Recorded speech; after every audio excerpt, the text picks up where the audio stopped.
que la oscuridad y el terror no se apoderen de ti. Bienvenidos a este especial del Día de Todos los Santos. Somos UNUM Noticias y Verdades, donde conoceremos historias y conoceremos esas tradiciones guatemaltecas en estas fechas importantes. Para ello nos acompañan integrantes especiales, quienes nos darán a conocer datos específicos que seguramente te interesarán. Bienvenido, Eliezer, ¿cómo estás? Es un placer estar esta noche con cada uno de ustedes en este especial del Día de Todos los Santos. Vamos a estar tocando temas muy interesantes. Vamos a hacer que puedas conocer tus mayores miedos y al mismo tiempo que aprendas a controlarlos. Claro que sí, Eliezer, muchas gracias. Y para ello nos acompaña Henry. Bienvenido, Henry, ¿cómo estás?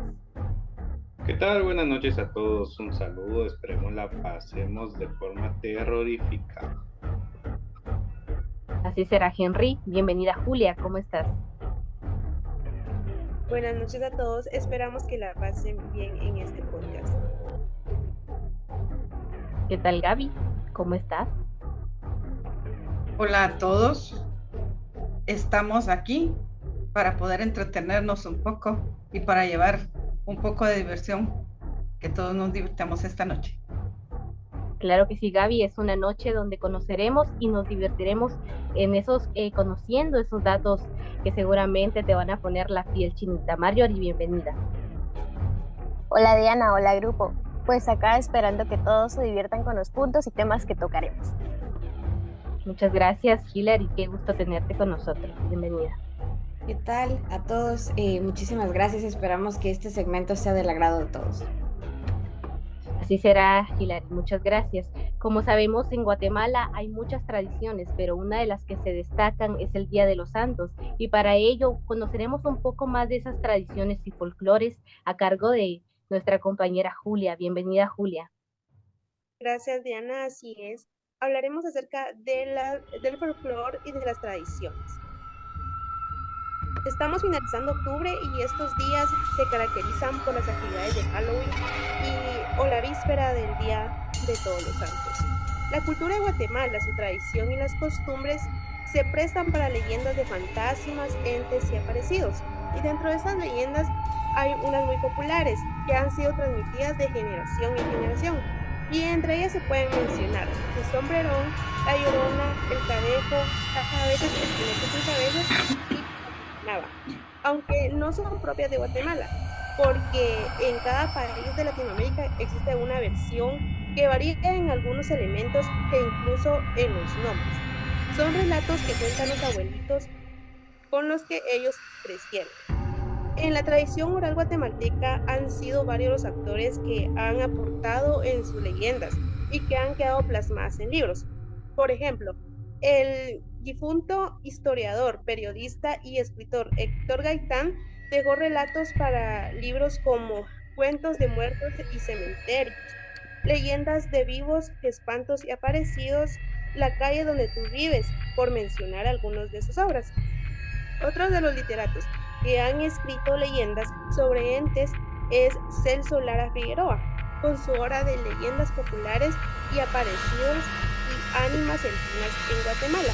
También está Jorge García, con Espantos y aparecidos, cuentos de Guatemala, por mencionar algunos autores.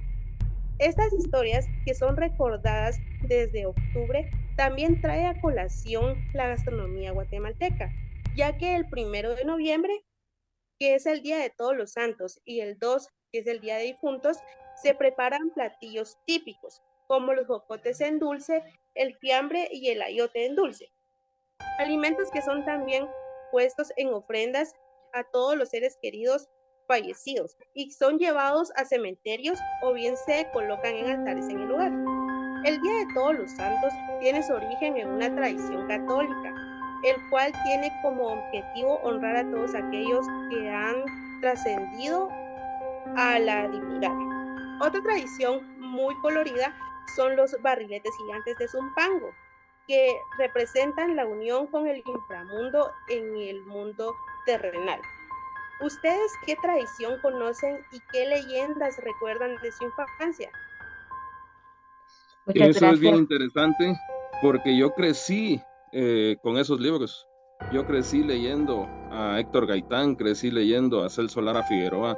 En la casa tuvimos una época donde no había energía eléctrica y mi mamá lo que hacía era comprarnos libros y fueron estos libros los que compró y todas las noches con una candelita era de ponernos a leer eso y a la fecha es algo que espero todos los años, ¿verdad? Para poder vivir esta época. Así es, Eliezer, yo creo que cada uno de nosotros hemos tenido una experiencia similar, sentándonos con los abuelitos a escuchar esas leyendas que claramente nos ponían la piel de chinita, como dicen por ahí, de gallina. La Llorona, unos han tenido pues la desgracia de escucharla, yo pues gracias a Dios no, pero sí, claro que cada uno tiene una tradición o ha tenido alguna experiencia cercana a esto.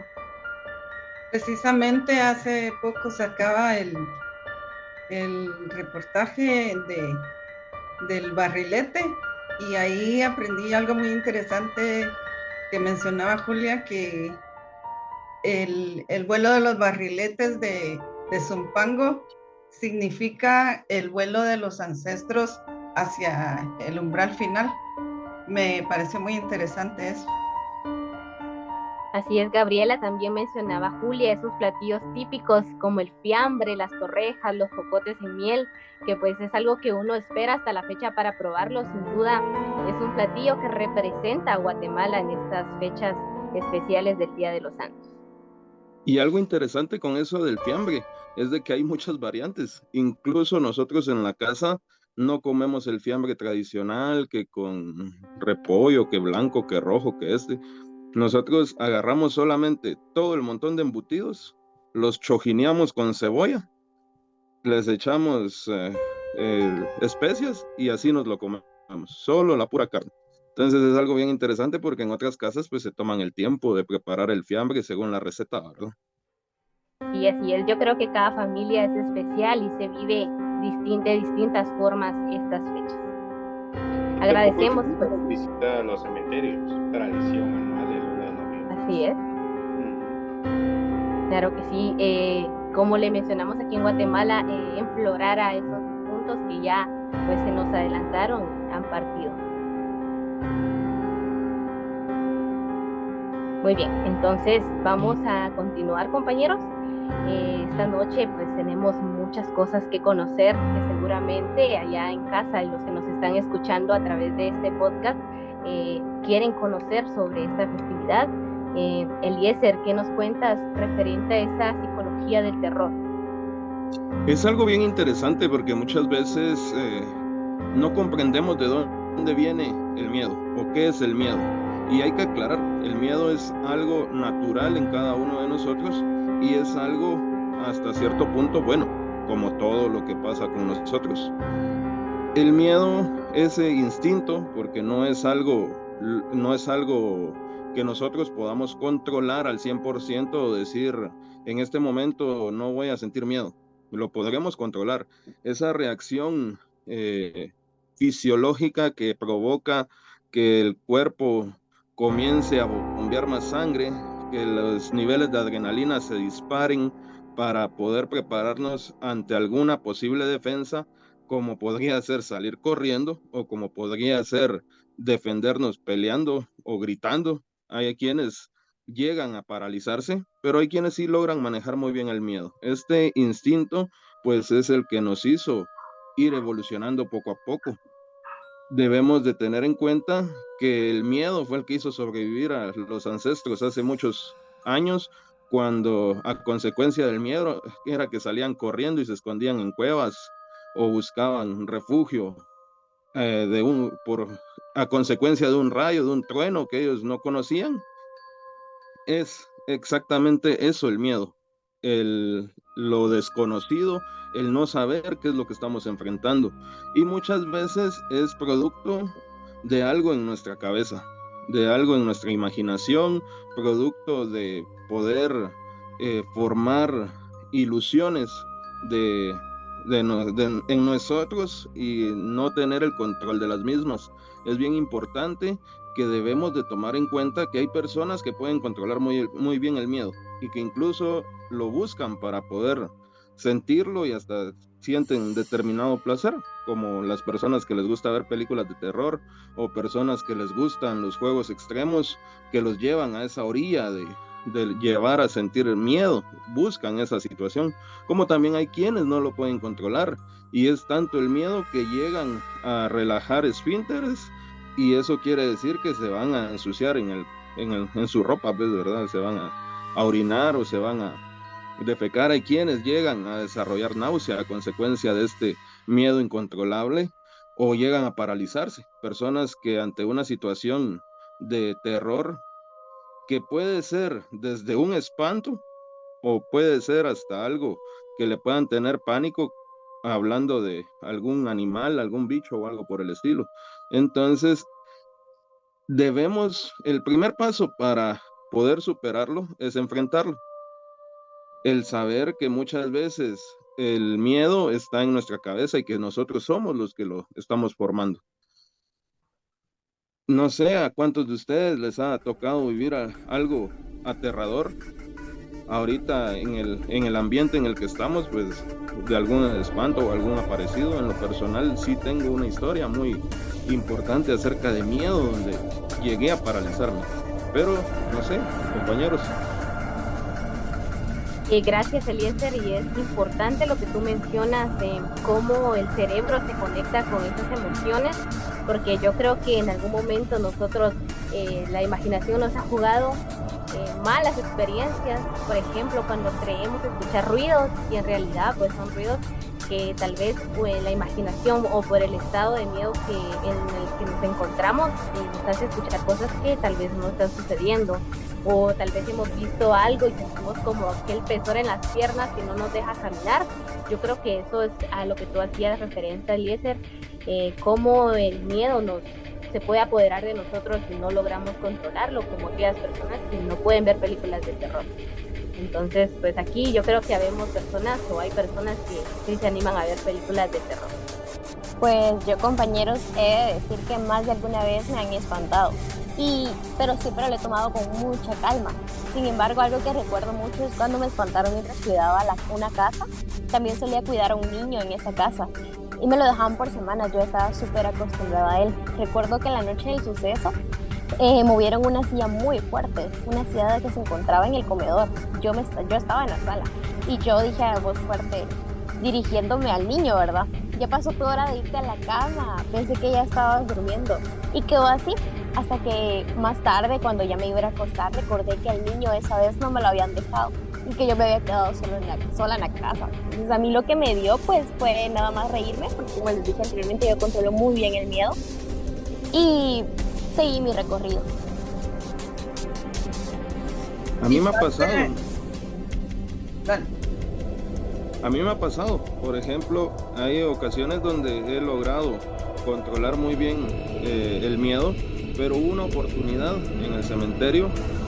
A mí no me gusta pasar por la parte donde están los niños enterrados.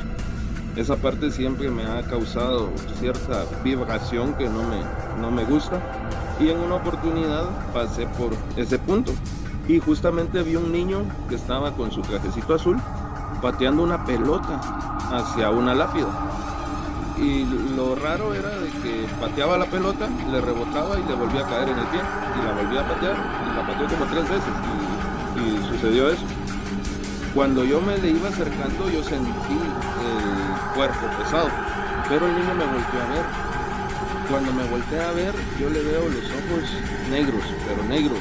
No eran unos ojos de alguien vivo.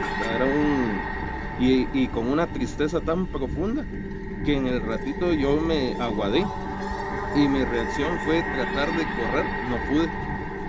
Cuando salí, uno de los vendedores que estaba allá afuera, todavía dejaban vender fruta y cosas adentro del cementerio, me vio y me dijo, usted vio a fulanito de tal. Todavía incrédulo yo y tratando de retar lo que había visto, vuelvo. Cuando entro, justamente la lápida donde estaba rebotando la pelota tenía la foto del niño que yo acababa de ver. lejos de asustarme, de pensar de que era un espanto, yo lo primero que dije, no, los niños no pueden estar espantando, o sea, esto era algo fuera de orden.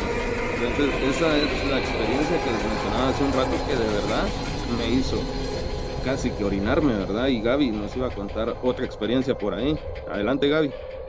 No, la verdad no era una experiencia. Yo en lo que iba a comentar de lo que había dicho Marjorie es que las personas que pueden controlar sus miedos es porque tienen inteligencia emocional alta. Eso lo leí yo, ¿verdad? Entonces, generalmente las personas que controlan sus miedos, ahí sí que pueden vivir experiencias como estas y pasarlo así de lo más fresh, ¿verdad?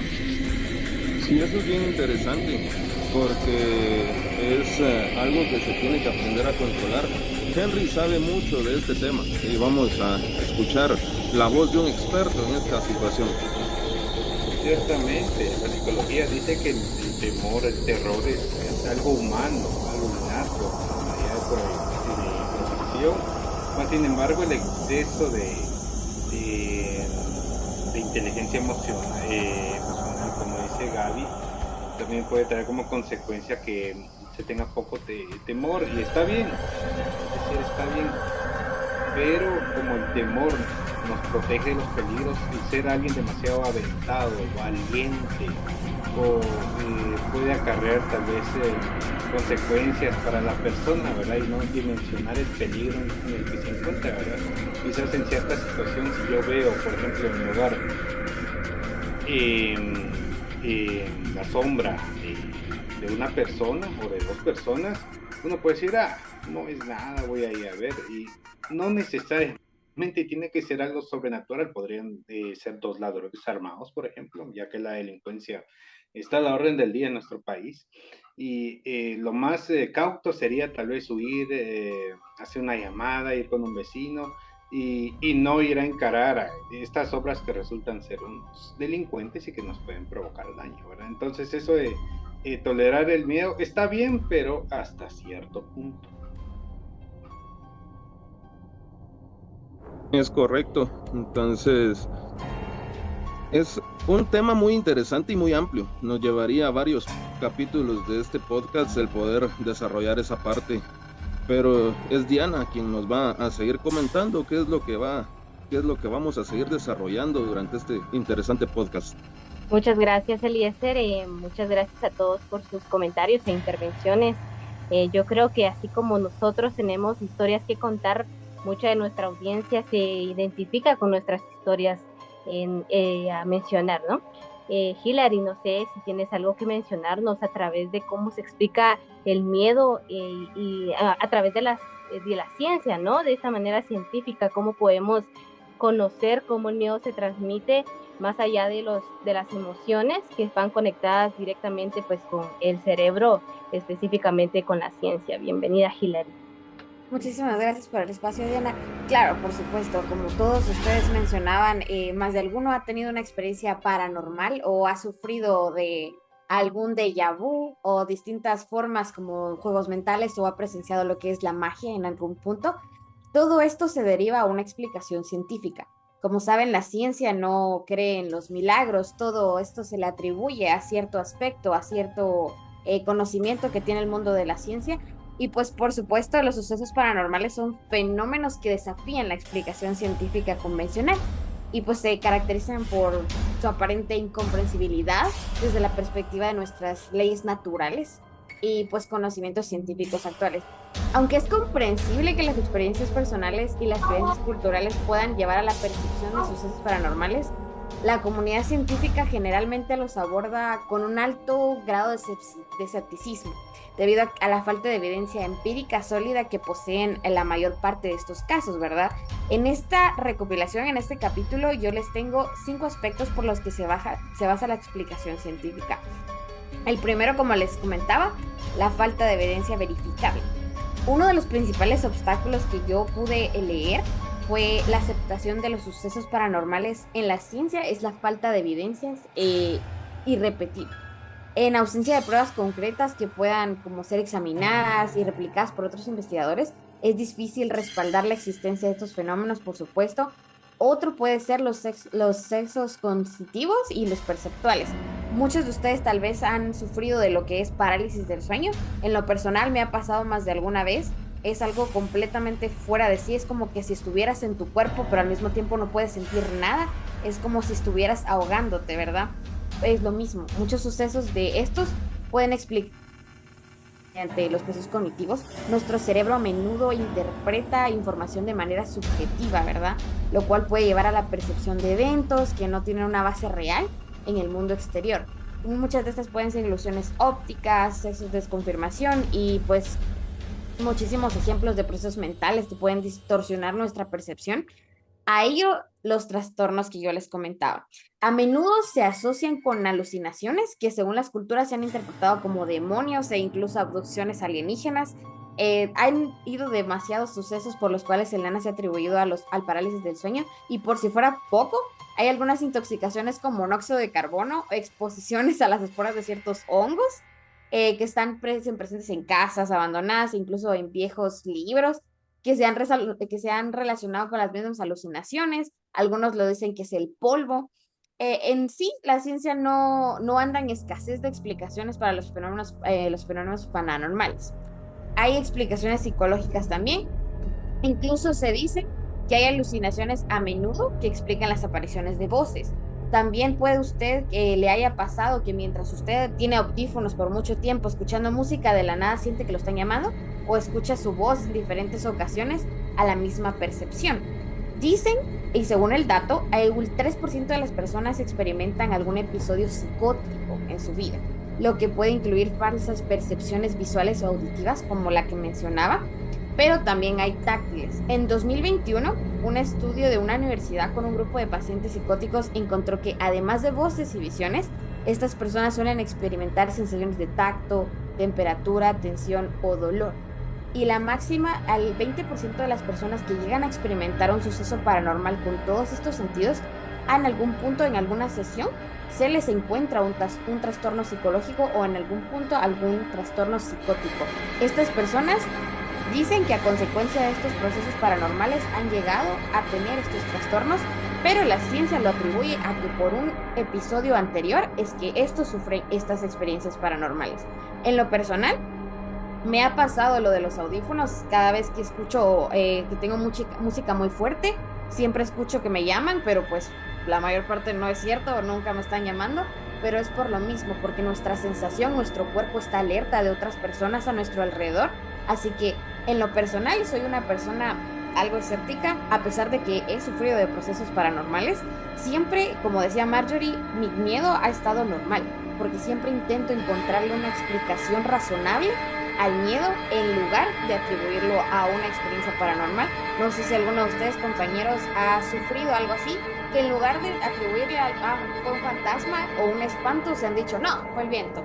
O claro, pudo haber sido una persona. No sé si alguno de ustedes quiere compartir. Yo, como todos ustedes saben, yo fui misionera de la Iglesia de Jesucristo de los Santos de los Últimos Días. En una ocasión, estando en la misión, en la casa donde vivíamos, había que salir al baño afuera, no estaba dentro, ¿verdad? Entonces, generalmente yo me levanto al baño varias veces. Entonces, y como había que salir al baño, no siempre podía despertar a mi compañera para que me acompañara. Y uno de esos días yo me levanté, ¿verdad? Y de repente cuando abrí la puerta de la casa, veo que corrió alguien. Y me regresé para adentro, ¿verdad? Luego volví a abrir y vi otra vez que corría alguien. Pero como, yo no sé si es también inteligencia emocional o qué, pero a mí me gusta averiguar. Entonces volví a salir y entonces ya me quedé viendo para donde yo miraba que salía alguien. Y resulta que eran unas hojas altas que se movían así, y cuando se movían hacia un lado se miraba como que era una persona que corría, y cuando se levantaban era que se regresaba, ¿verdad? Entonces, ahí pude entender que pues todo tiene su explicación científica, pero pues también uno tiene que investigar, ¿verdad? Claro, sí, como decías tú, Gaby, todo el factor del entorno también juega mucho con la mente, ¿verdad? Si estás en un lugar solitario, está oscuro, obviamente vas a sentir ese miedo, ¿verdad? Se activa esa defensa automática. En lo personal, un amigo que yo tengo desde hace un par de años, él trabajó hace ya como 10, tal vez años, en un servicio fúnebre. Él era el que iba a traer los cuerpos, el ataúd, ¿verdad? Tenía pues en la caja, perdón, los llevaba al lugar donde los iban a velar. Pero él también solía llevar a las personas que pedían jalón, ¿verdad? Los que estaban en la calle y pedían pues el aventón. Él solía llevarlos también si no los incomodaba. Y resulta que una vez él me contó que pues él ya llevaba el cuerpo, ¿verdad? Estaba en dirección al velorio. Hubo una persona en la calle que le pidió y él se orilló y le pidió que se subiera y se coordinaron en dirección y le dio el aventón. Estuvo platicando con el señor y le calculó un poco más de 40 años. Platicaron sobre su vida en Guatemala, que estaba de paso. Llegaron al lugar del velorio. Un poco 3 cuadras atrás, él dijo que el señor le había pedido que se bajara. Entonces él lo dejó 3 cuadras atrás de su destino.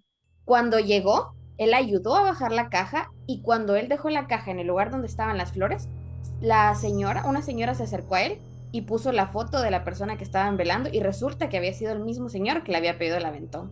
Después de eso, él tuvo muchísimos episodios de paranoia y hasta el día de hoy ha tenido que visitar distintos centros psicológicos debido al trauma que le quedó y ya nunca más volvió a tocar ningún velorio en su vida. En lo Wow, personal, perdón, Eliezer. Wow, qué historia. Realmente lo deja uno en qué pensar.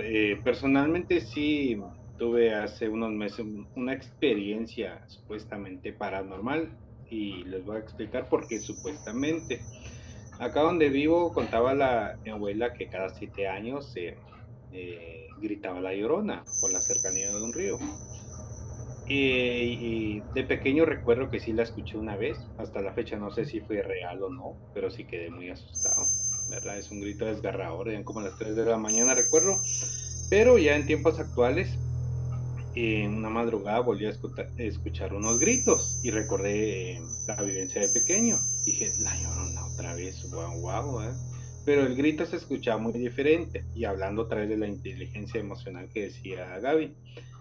Pues bueno, me puse mi pachama, diríamos en buen chapín, salí a ver que si en la esquina estaba tirada una chica que se había pasado de trago, ¿verdad? Y estaba pegando unos alaridos pero no estaba lesionada ni nada, ojo, obviamente, ¿verdad? Ya habían llegado unos vecinos a ver, la verdad se había pasado de copas y estaba hablando unas cosas, gritaba y resulta que de ella eran los gritos, ¿verdad? Obviamente una situación muy lamentable por ella y peligroso, por cierto, pero no era nada sobrenatural realmente.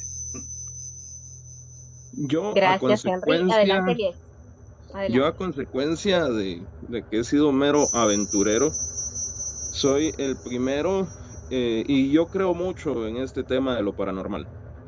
Pero por lo mismo de creerlo, soy el primero que trata de encontrarle lo lógico, para que las personas que no crean no puedan debatir alguno de mis argumentos.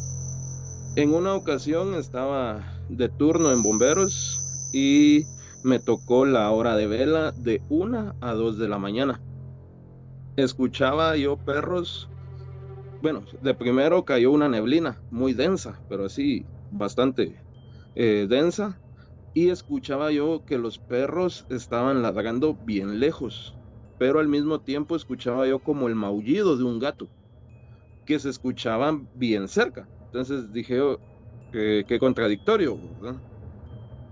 Por lo mismo de que trato de ser un poquito atrevido, yo salí a la banqueta de la estación a ver qué era lo que estaba sucediendo. Posiblemente había alguien que necesitaba auxilio o algo por el estilo. Cuando yo salgo, comienzo a escuchar que los perros comienzan a ladrar más cerca y el maullido del gato se va alejando. En ese preciso momento sale otro amigo que no estaba velando, pero sí estaba en la estación, que se había levantado al sanitario, y me dice, vos, ¿qué estás haciendo aquí afuera? ¿No estás escuchando que ahí está la llorona?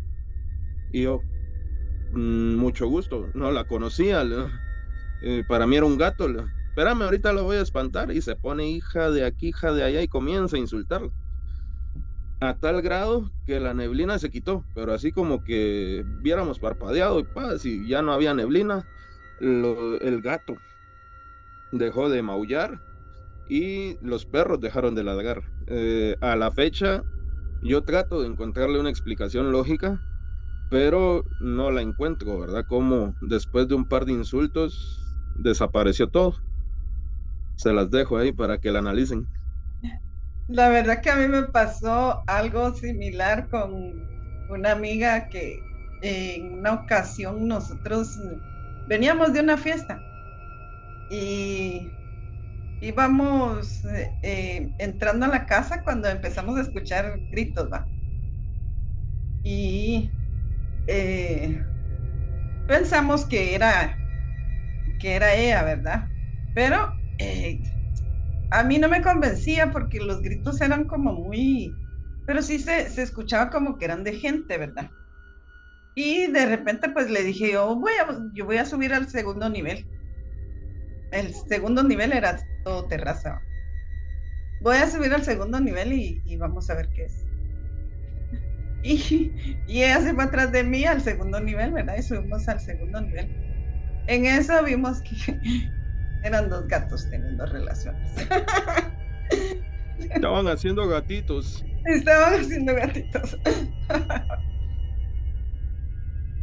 No sé si a ustedes les ha pasado, pero bueno, a mí me pasó justo ayer que ya eran como la 1 de la mañana, si no estoy mal, sentía como olores. No sé si a ustedes les ha pasado sentir olores. Eso es algo que yo no le encuentro lógica. Y es algo que no, como no tiene explicación, yo siento o pienso que estas cosas sí son extranormales o que sí, o no sé, tal vez pienso que hay, como también hay gente que le llaman bruja, y pienso que es ahora la que están trabajando. No sé si ustedes han experimentado alguna situación similar.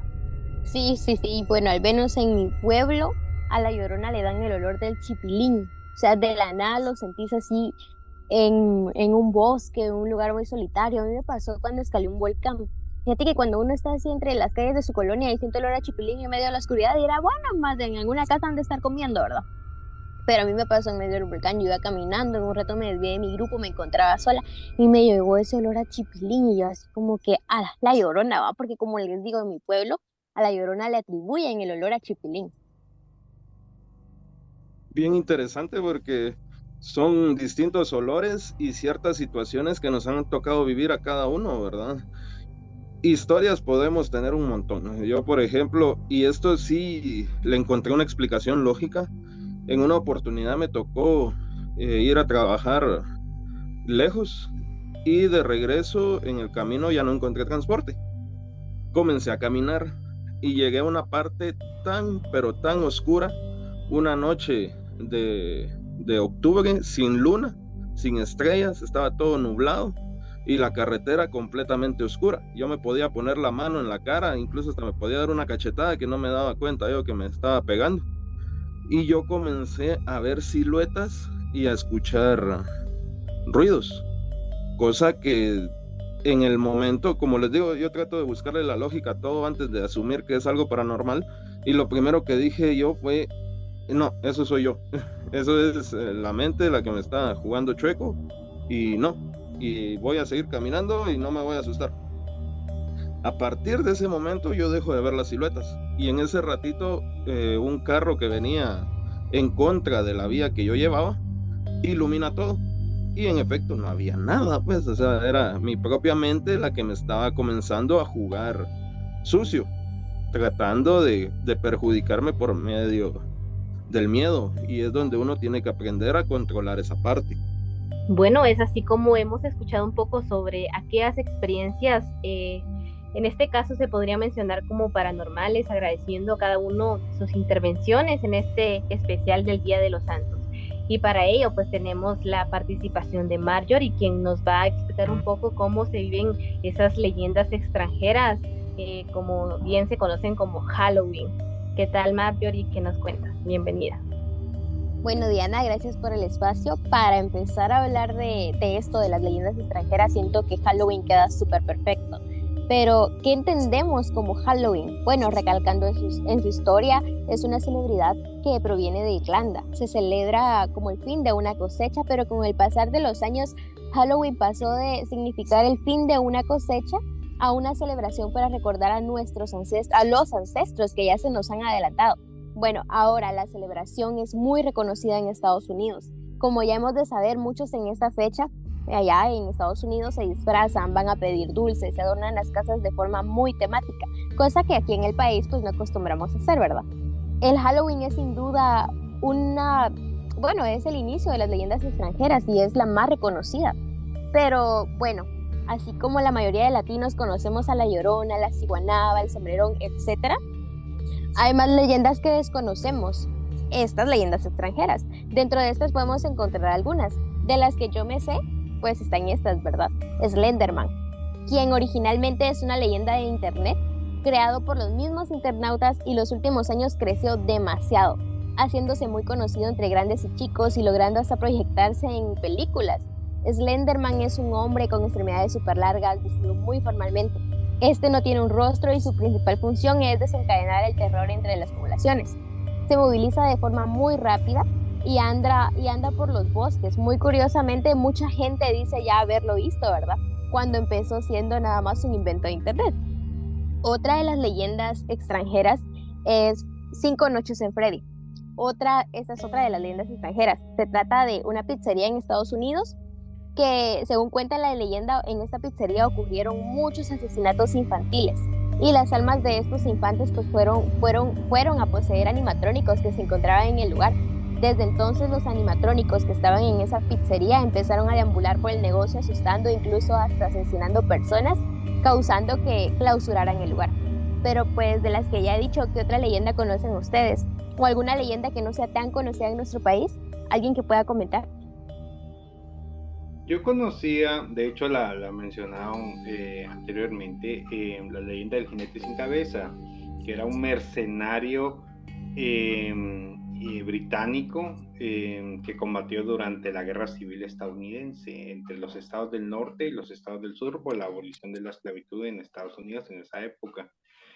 El mercenario realmente fue a la batalla por amor a la sangre y a la pelea, no tanto por conseguir algún beneficio económico.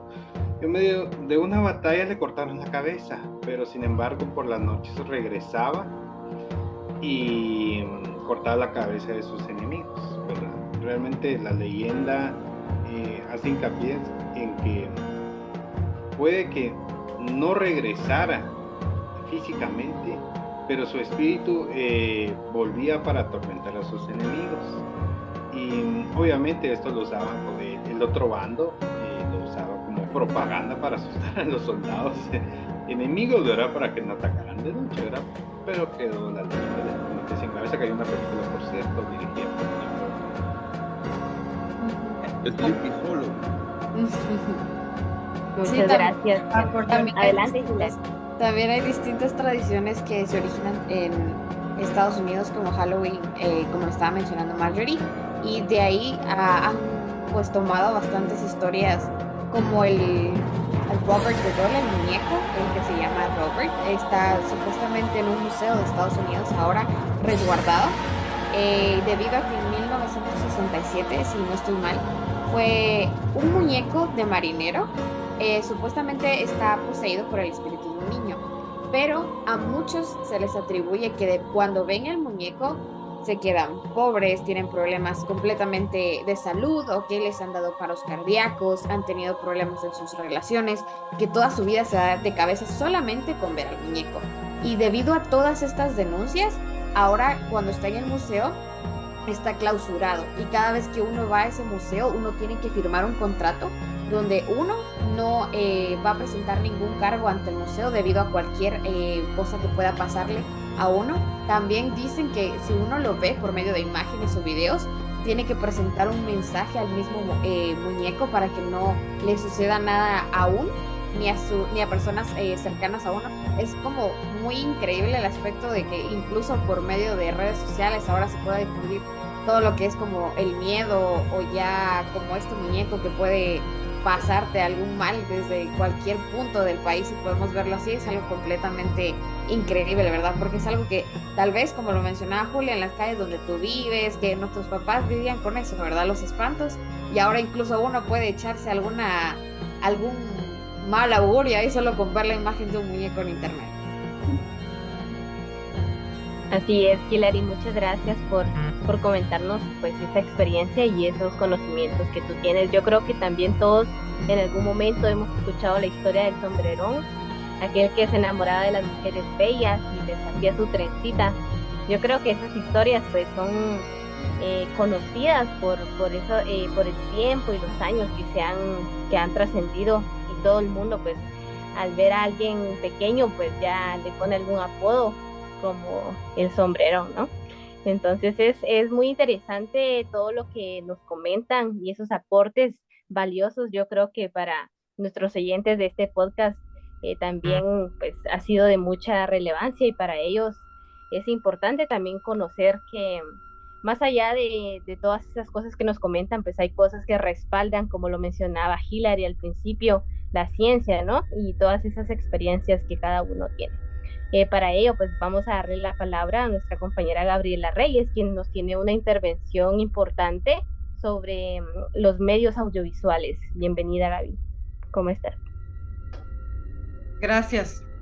¿Me permiten? Voy a proyectar,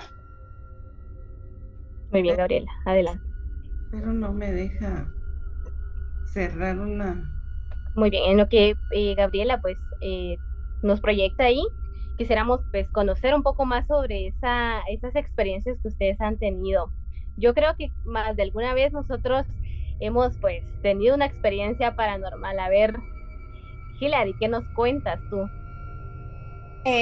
Sí, pues yo la verdad no vi nada en mi experiencia. Yo aquí en mi casa, ¿verdad? Es algo solitario, es un callejoncito de por aquí de mi pueblo de Villanueva. Es una casa de 2 niveles, ¿verdad? Pero la estructura de mi casa es algo extraña. El primer nivel es cerrado, y cuando uno quiere subir el segundo, donde solo están el cuarto de mi hermano y el mío, se tiene que subir por una torre. Pero por las noches la entrada del primer piso está cerrada, o sea, es de metal, se bloquea completamente, entonces ya no hay forma de entrar al primer piso, es completamente extraño, pero pues así se hizo mi casa. Una noche recuerdo yo que antes, hace como 1 año y medio, 2, yo solía entrar a mi trabajo a las 5 de la mañana, pero por alguna razón yo no pude dormir bien esa noche, y recuerdo que me levanté a las 3:15, y recuerdo ver el teléfono porque simplemente no me daba la sensación ni de querer levantar, pero ni tampoco de estar sentada. Y recuerdo que mi cuarto tiene una puerta de madera, igual que el de mi hermano que está enfrente. Y yo me quedé callada y se hizo el silencio completamente, incluso perros estaban ladrando esa vez. Y solo oí literalmente 3 así toques en mi puerta, pero claro, fueron 3 seguidos, y recuerdo que mi hermano justo gritó y fue imposible que mi hermano lo haya hecho. Entonces yo lo primero que pensé es que alguien se había entrado a mi casa por medio del muro que estaba enfrente. Hasta el día de hoy no sé qué habrá pasado, no sé quién me habrá llegado a tocar la puerta a las 3:15 de la mañana, pero pues sí fue algo que me agarró fuera de guardia, ¿verdad?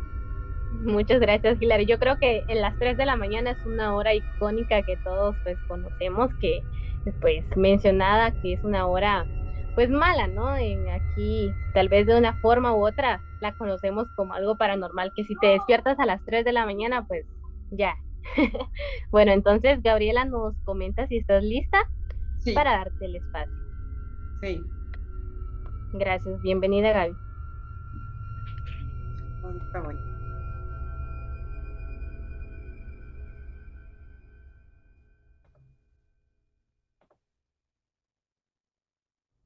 Me dicen si se escucha.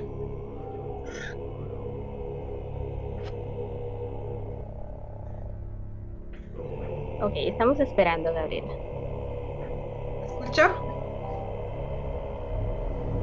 ¿Sí podemos escuchar? ¿Miran Solo que la pantalla? sí, un poco, Gabriela. Creo que tenemos un poquito de inconveniente en la pantalla. no sé, nuestros compañeros invitados, ¿cómo la observan? Ahorita comenzó a correr, ya había ahí al conde. Listo. No, Feratu. Yo la paré. Entonces, ahí estamos.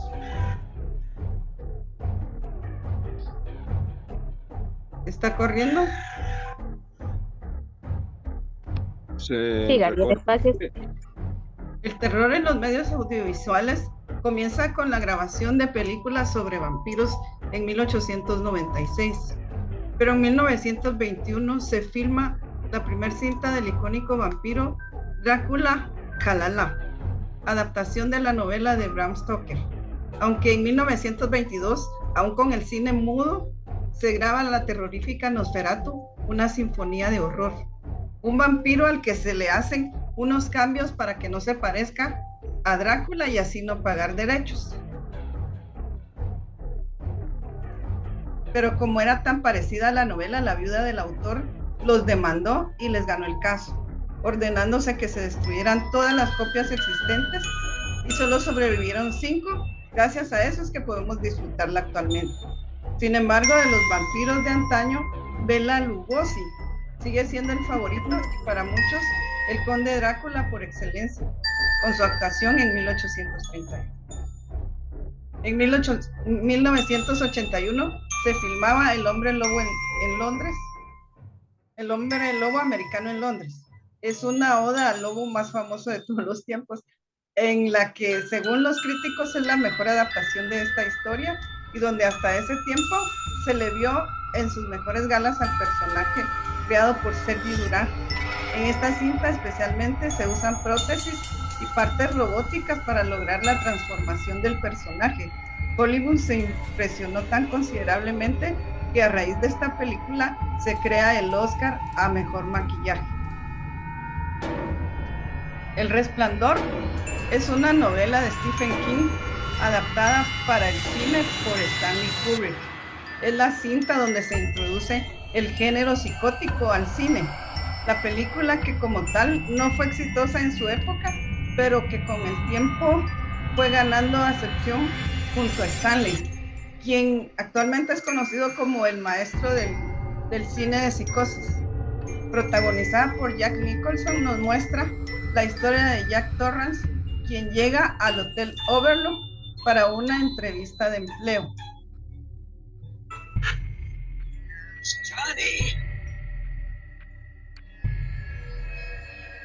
Muy bien, Gaby. Es un film donde podemos observar a una joven Jamie Lee Curtis. La cinta fue producida con $300,000 y recaudó 47 millones de taquillas en Estados Unidos y 70 alrededor del mundo. Fue una de las primeras películas de terror en introducir el concepto de la muerte del asesino y volver a la vida otra vez dentro de la misma película. En 2006 esta película fue seleccionada para ser preservada en el National Film Register de los Estados Unidos por Library of Congress, al ser definida como cultural, histórica y estéticamente significativa. Como otra de las favoritas del público figuran Pesadilla en la calle Elm, protagonizada por Robert Englund como Freddy Krueger, y el debut cinematográfico de Johnny Depp. En esta historia se cuenta sobre 4 adolescentes que son invadidos en sus sueños y asesinados por el personaje de Freddy, lo que en realidad les causa la muerte.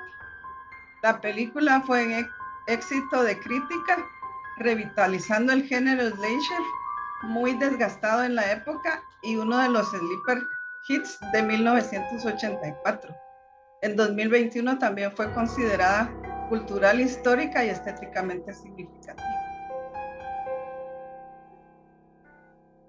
El clásico del cine de terror es El Exorcista, en la que vemos en el papel protagónico a Linda Blair como Regan Mitchell, la niña de 12 años poseída por espíritus malignos y a quien le realizan el exorcismo.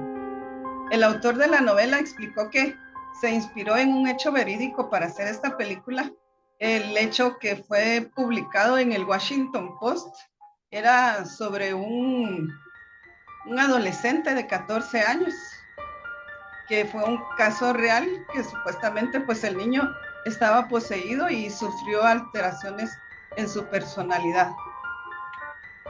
Y así podríamos ir mencionando un montón de series, de películas, y pues que nos han gustado y que nos han estimulado nuestros sentidos, ¿verdad? Entonces yo quiero ahora hacerles una pregunta a ustedes.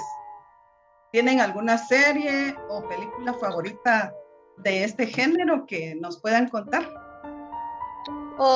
Yo, bueno, e incluso mi serie favorita así de toda la vida ha sido esta de Sabrina, El Mundo Oculto de Sabrina, pero El Mundo Oculto de Sabrina sacó una serie en Netflix que es aún un poco más sangrienta y muestra hechos terroríficos que a mí me fascinan.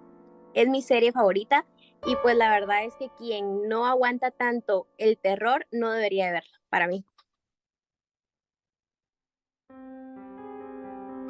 Claro, Yo me voy más adelante. El cine de terror es tan rico, hay tanta variedad en estas décadas, desde que se creó la primera película muda, no sé, a mí me encantan los Slayer, Viernes 13 con Jason Burgess, La calle de Elm Street con Freddy Krueger, que mencionaba Gaby, Michael Myers con Halloween, Chucky, el muñeco diabólico, más recientemente la saga del Gorrenverso con El Conjuro, Annabelle, La Monja, El Demonio Balak, la saga de Insidious, Actividad Paranormal, es decir, una gran variedad.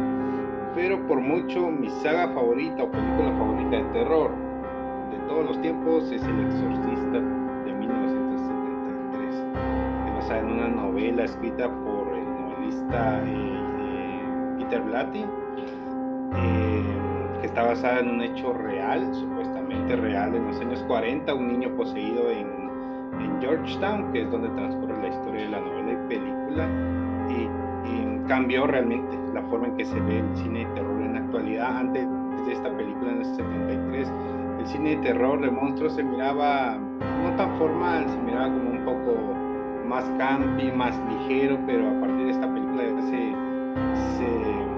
se introdujeron elementos mucho más formales y serios en el cine de terror, y aunque tal vez sus secuelas no han estado a la altura de la original, pero sí, siento que El Exorcista es por mucho mi saga, mi película favorita de terror de todos los tiempos. Como un demonio corrompe el cuerpo, la vida de una pequeña niña inocente, ¿verdad? Y cómo la madre lucha para poder salvar a su hija, y a pesar de ser una persona atea en la ficción de la película, finalmente recurre a un sacerdote en busca de ayuda, ya que los médicos pues no pueden hacer nada por curar a la chica. Y sí, por mucho El Exorcista es mi película favorita de todos los tiempos de terror.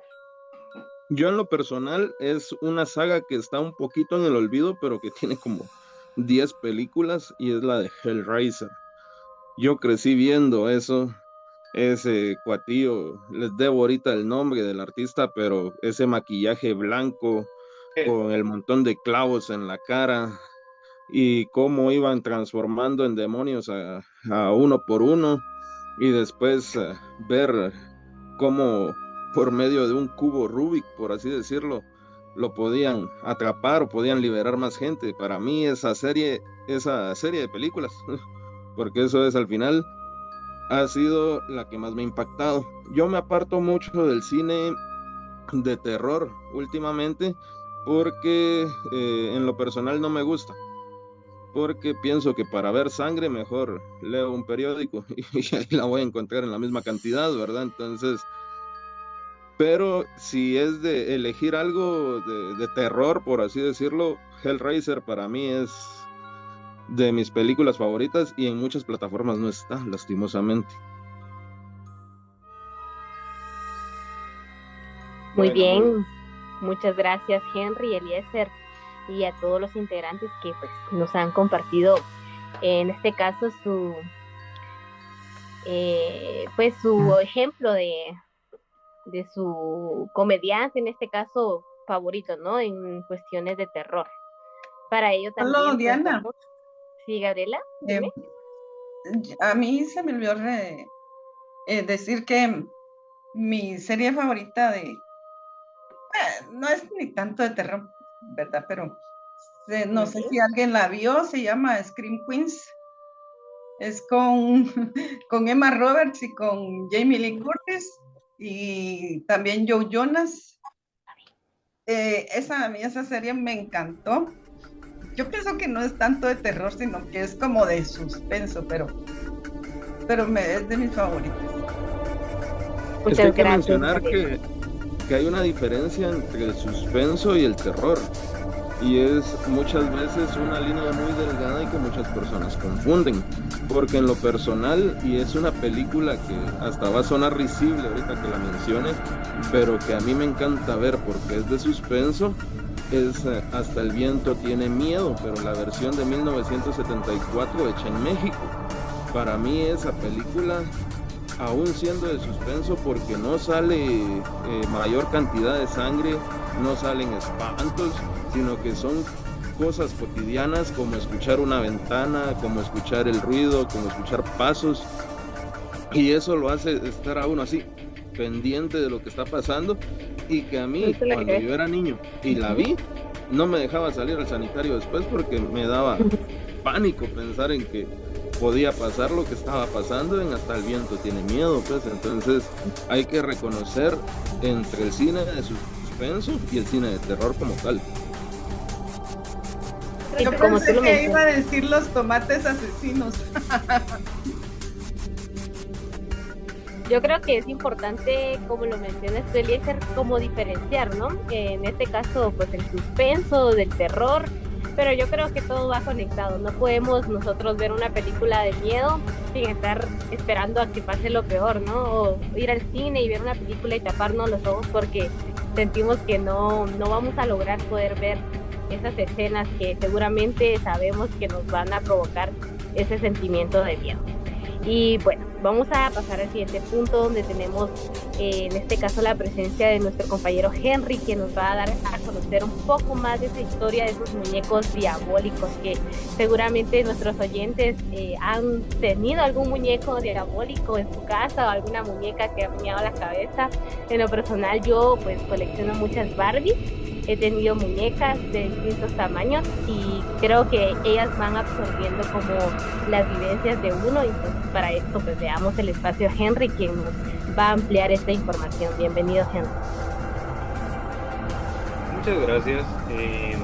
Cuando hablamos de juguetes o juegos diabólicos, quizás es un tema bastante recurrente en el género de terror.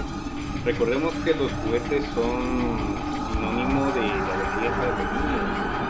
Entonces hablar sobre un juguete o un juego maligno que pueda provocar daño, algo muy contradictorio, pero que sí han existido casos puntuales al respecto. Por ejemplo, la Ouija. Obviamente aquí todos la conocemos, pero recapitulando, la Ouija es un tablero alfanumérico con el que supuestamente se puede contactar a espíritus. Su origen es bastante difuso. Unos dicen que tiene origen árabe, otros en las antiguas tradiciones chinas, pero es algo que no está claro. Lo que sí es cierto es que tuvo su auge a finales del siglo XIX, cuando tuvo la moda de medios, un medium, aquella persona supuesto, aquí vamos a usar mucho la palabra supuesto, que tiene la supuesta habilidad de contactarse con los espíritus. En todo caso, este sexto sentido se puede ampliar a través del tablero y por medio de él comunicarse con los seres queridos que ya no se encontraban en la Era muy usual que este tablero estuviese en cada una de las reuniones que realizaban estos medios. Obviamente esto era un negocio, hay que ser realista, cobraban cuantiosas sumas de dinero a las personas que estaban ávidas por contactarse con sus seres queridos fallecidos, Y de todas formas, aún hoy se sigue fabricando tableros, ¿verdad? De Ouija, aunque tal vez ya perdió relevancia con respecto a esa época. Pero igual es un juguete recurrente, terror. De hecho, les comentaba sobre el exorcista tanto en la novela como en la película, justamente la chica, el protagonista juega ese tablero, contacta a un espíritu que se hace pasar por su padre ausente, maligno, ¿verdad? Y ya transcurre la película. Ahora, si hablamos ya de muñecos diabólicos, les hago una pregunta. ¿Todos conocen a Chucky, el muñeco diabólico? ¿Todos? ¿Hay alguien que no? Es un vecino que tengo yo aquí en la casa. Creo que nada más que todos tenemos al Chucky o conocemos a alguien que es el Chucky, ¿verdad? Y la asociamos. Para nuestro público, pues Chucky es un personaje, es un muñeco realmente, es un personaje de una popular saga de películas y serie actualmente. En la ficción de la película, el muñeco es parte de una marca muy popular dentro de Estados Unidos, en la ficción por supuesto, y tiene por nombre El Buen Chico, ese es el nombre del muñeco. Y un asesino en serie llamado Charles Lee Ray huye de la policía, se encuentra acorralado, queda atrapado en una fábrica de muñecos, alrededor de un montón de estos muñecos. Y como no ve escape, empieza a recitar una oración vudú y transfiere por medio de un rayo su alma al muñeco, ¿verdad? Y obviamente sigue su ruta de asesinatos. Y así, sin dar spoilers, pues así transcurre la película. Ahora, este personaje creado por Tom Mancini tiene un origen real, si lo queremos ver así. De hecho, ya lo había mencionado Hilary con anterioridad. Robert, el muñeco Robert, que es un muñeco de tamaño natural que se cree cobraba vida por las noches. Robert tenía un disfraz de marinero, sin embargo se cree que ese disfraz no era el original de él, sino que fue colocado por su primer dueño, quien lo veía más que como un juguete, como un compañero, porque realmente él asimilaba de que Robert estaba vivo. Eugene Otto era el nombre del primer dueño del muñeco. Él escuchaba por las noches que su hijo platicaba con alguien. No le puso mucha importancia al asunto, pero después la situación fue empeorando. Los juguetes de su hijo aparecían mutilados, ¿verdad? A veces su hijo gritaba por las noches y cuando llegaba a ver, decía que era Robert, el muñeco, el que le pegaba, que lo maltrataba, le pegaba, pero realmente todo era una suposición por parte del padre en un inicio, hasta que por las noches junto con su esposa empezaron a escuchar que corrían por la casa, ¿verdad? Y tomando en cuenta que su hijo estaba dormido, pues hicieron a la idea de que el muñeco sí tenía vida. El origen de Robert no está muy claro tampoco. Unos dicen que lo encontraron en un sitio, en un viaje a un país caribeño. Otros dicen que fue regalo de uno de los sirvientes del hogar que practicaba vudú. De ahí un poco la asociación con la ficción de Chucky, ¿verdad? Recordemos que esto sucedió en los años 30. Para esa época el dueño Eugene se volvió un artista muy famoso, se mudó a una casa más grande donde le asignó un ático al muñeco, porque recordemos, él lo veía como un miembro de la familia, no tanto como un juguete, ¿verdad? Y aún así los niños de la vecindad tenían miedo de pasar frente a la casa porque decían que al pasar enfrente veían la ventana del ático y observaban que Robert, el muñeco que estaba en una silla, se levantaba y caminaba. Ya en 1970 el dueño falleció, entonces la esposa vendió la casa y la nueva dueña al adquirir la casa no tiró al muñeco, sino que le agarró cierto aprecio y respeto, también le tenía miedo, ¿verdad? Entonces lo tuvo hasta 1994 cuando lo donó al museo Fort East, creo que es Mardelo, perdón si no pronuncio mal, ¿verdad? Y que actualmente el muñeco está en exhibición en ese museo. Nadie puede tomarle fotografías al muñeco porque se tiene creencia de que él lanzará una maldición a aquella persona que tome fotografías sin su autorización. De hecho, en la vitrina hay varias cartas de personas disculpándose de que han sufrido desgracias desde que visitaron el museo y tomaron fotografías del muñeco sin su autorización, ¿verdad? No sé si conocían esta historia de Robert, el muñeco. Pues fíjate, Henry, que yo en lo personal sí la había escuchado aumentar, pero no en la forma en la que tú la has contado. Ya me expusiste mucho más de Robert, ¿verdad? Incluso con lo de Chucky me parece realmente curioso porque sabemos que las películas tienen ya años de existir. Sin embargo, Chucky sigue facturando en la actualidad porque no sé si ustedes sepan, pero ya ha salido una serie de Chucky. Tienen 2 temporadas hasta el momento. La verdad es que está de locos la serie, buenísima. Explican y entrelazan todas las películas anteriores y genial. De paso también aparece su hijo Glenn y Glenda. Sí, Mayori, realmente la serie está muy buena. Personalmente no la he visto por diferentes razones, a pesar de que está dirigida por el creador original de las películas. Es que con Chucky, bueno, este ya es un tema un poco aparte, pero hubo un problema con los derechos, entonces están divididos. Por eso el creador original, Tom Mancini, está llevando a cabo esta serie y se hizo por aparte un remake en el 2019 de la primera película de Chucky, que se llama Child's Play. Pero acá sí ya se quitan los elementos vudú, el asesino serial, y Chucky es un robot prácticamente.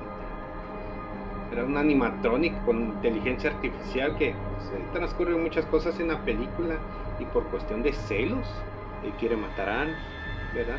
De hecho es tan avanzada su tecnología que puede controlar a otros juguetes y hacerlo por de ellos. Así que quizás no es mi favorita y no es tanto terror, es más un poco de slasher, pero ahí está, Chucky del 2019, un remake que es bastante diferente al concepto original. Más parece Terminator. Exacto. A mí la que me da risa a ustedes es la de la novia de Chucky. Es que la verdad a mí el Chucky nunca me ha parecido un muñeco diabólico, sino que es un muñeco que me provoca risa. Yo siempre dije, yo he visto las películas de Chucky, me gustan, pero yo siempre decía, ¿por qué se asustan por un muñequito? Denle una patada. O sea, agarran al muñeco con el brazo estirado y los bracitos del muñeco ya no le llegan, pues. Sí, me causa gracia cómo ahorca a alguien en un carro, ¿no? Capaz que... La ficción, Chucky, en la ficción por supuesto, Chucky tiene la fuerza de su versión humana, de un adulto, y Charles Lee Ray, el personaje, era un asesino serial muy conocido por su eficiencia al asesinar personas. Entonces, bueno, esa es la explicación, ¿verdad? Porque el muñequito es que hace tanto, Fíjate, porque a pesar de ser pequeño, tiene la fuerza de un hombre adulto. No, y fíjense mucho que a mí Chucky sí me daba miedo cuando era pequeña. Ya cuando crecía no, pero cuando era pequeña sí. Pero porque mi mamá me hacía ver Chucky cuando yo tenía 5 años. Entonces ustedes se imaginan que Chucky para una niña de 5 años le da miedo, ¿verdad? Entonces hagan de cuenta que me creó un trauma, que yo dejé de jugar con Barbies, con bebés de esos plásticos. Yo no jugué nada de eso cuando era niña. Y como tenía una repisa de ellos en mi habitación, yo antes de dormir incluso hasta sufría de frío para quitarme la chamarra y tapar los muñecos antes de irme a dormir. Así. Muy bien, muchas gracias, Marjorie. ¿Qué película me da risa que supuestamente es de terror? Los tomates asesinos. No sé si alguien de ustedes la ha visto. O la tiendita del horror. No veo bien. Lo siento. Pero eso es más comedia. Pero sí, algo de terror, de la ficción, sí. supuesto. Las Algo de que Scary sí me Movie. es más comedia, que son parodias de las de miedo, pues, ¿no? Algo que sí me dio mucho pánico cuando yo era pequeño, a pesar de que ya había comentado que mi favorita era Hellraiser, pero hay una película que se llama Máquinas, donde son unos trailers y camiones, transporte pesado, los que cobran vida y comienzan a atropellar gente y comienzan a hacer cosas así por el estilo. Yo llegué a desarrollar el miedo de que cuando yo miraba trailers o camiones, yo me salía de donde iba caminando porque yo creía que se me iban a dejar venir encima, ¿verdad?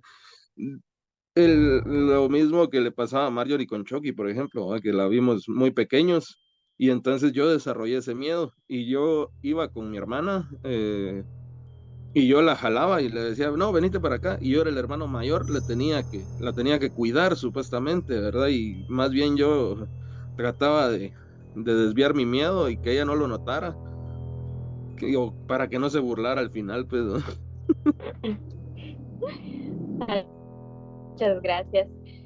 Yo creo que también la edad tiene mucho que ver en esto del terror, ¿no? Porque cuando somos pequeños, percibimos las cosas de una manera que, por decirlo así, no utilizamos la lógica, ¿no? O sea, solo nos dejamos ir por el sentimiento del miedo. Ya cuando pues crecemos, nosotros analizamos y sabemos que son cosas a veces producidas también por nuestra imaginación y tenemos esa capacidad de análisis.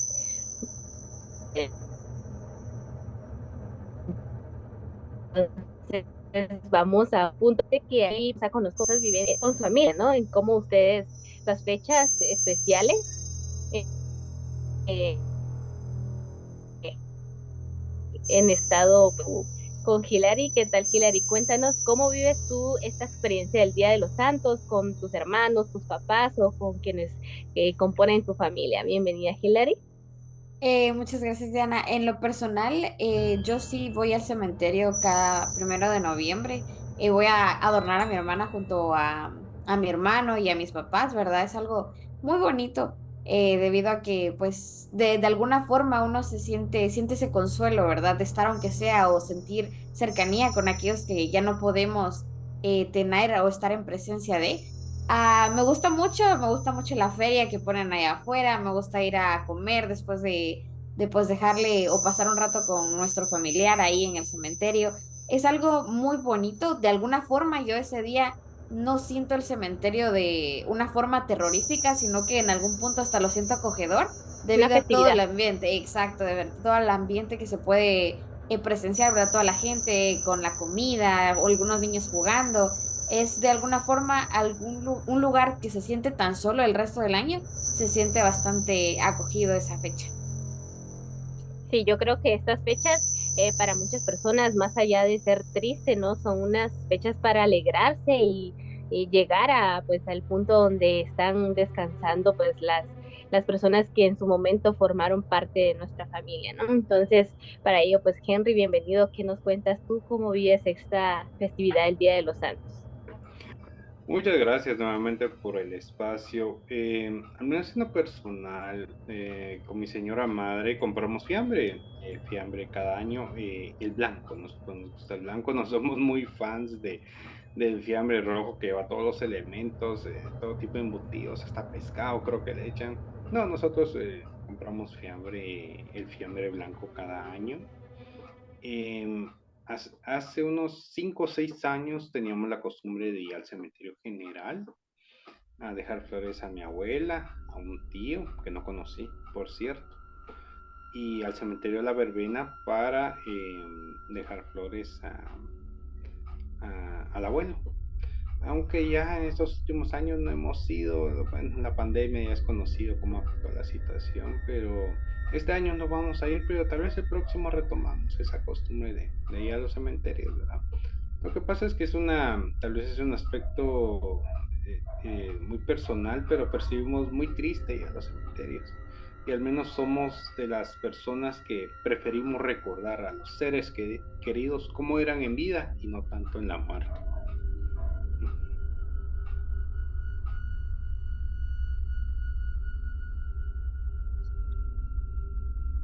Yo en lo personal no me gusta ir al cementerio para estas fechas, no por religión, no por otra cosa, sino que no me gustan las amontonaciones. Y yo estoy seguro que para estas fechas los cementerios están repletos de gente. Tanto a la tumba de mi hermana como a la tumba de mi mamá no la vamos a enflorar ni nada por el estilo, sino que nos quedamos en casa viendo películas del ambiente, por ejemplo, y sin alerta de spoiler dirían por ahí, ¿verdad? Coco o La misteriosa herencia, que también se presta para esta época, ¿verdad? Entonces, aprovechamos para eso, no salimos, pero sí nos gusta incluso cocinar el fiambre que les decía yo al inicio, que no lo preparamos como normalmente manda la receta, sino que hacemos algo distinto completamente fuera del orden y tratamos de darle nuestro toque personal, ¿verdad? No sé, Gaby, no sé cómo lo viven en tu casa. Pues fíjate que nosotros no vamos al cementerio, porque pues por azares del destino mi madrecita ya no está ni en el cementerio, ¿verdad? Eh, la recordamos siempre porque pues gracias a ella es que soy la mujer que soy y que tengo los conocimientos que tengo. Pero les cuento, mi receta del fiambre es la receta de ella, ¿verdad? Y nosotros sí comemos fiambre. Yo no le llamo rojo a mi fiambre porque no me gusta aguanoso y no me gusta echarle demasiada eh, remolacha. Entonces se ve como rosadito mi fiambre. Lo que sí es que me gusta echarle un montón de embutidos. Yo le echo como 15 tipos de carne a mi fiambre y eso va más carne que verdura. Entonces, Ahí nos mandas, pero no lo voy a hacer el 1 de noviembre este año, sino que lo voy a hacer otro día. Ahí no les... importa, el uno como del mío y cuando hagas el tuyo esperamos el tuyo. Ah, está bueno. Pues la cosa es de que a mi hijo y a mi esposo no les gustaba el fiambre. A mi hijo cuando era chiquito y a mi ex esposo tampoco le gustaba. Yo hice que les gustara, ¿verdad? Porque según ellos dicen que preparo el mejor fiambre del mundo. Entonces, gracias a mi madrecita, ¿verdad? Eso es lo que nosotros hacemos el 1 de noviembre. El 31 sí nos disfrazamos. Muy bien, Gabriela, Sí, muchas gracias. Marjorie, ¿tú qué nos cuentas? bueno, pues yo les voy a ser sincera, vengo de una familia evangélica cristiana, por lo tanto no celebramos el Día de Todos los Santos como tal. Sin embargo, sí convivimos en familia gracias al feriado que se da ese día. Compartimos del tradicional fiambre porque nos gusta bastante y pues solo suele encontrarse el 1 de noviembre, ¿va? Porque otros días se puede hacer, pero no vas a encontrar tu chorizo negro. Entonces sí, es como que consumimos el fiambre el 1 de noviembre, también disfrutamos de los chuchitos y algunos dulces típicos de la época. Pero así personalmente, a mí me gustaría mucho ir a vivir un 1 de noviembre a México, porque ahí en México eso es una fiesta inmensa. Entonces uno de mis sueños es ir a disfrutar del 1 de noviembre en México.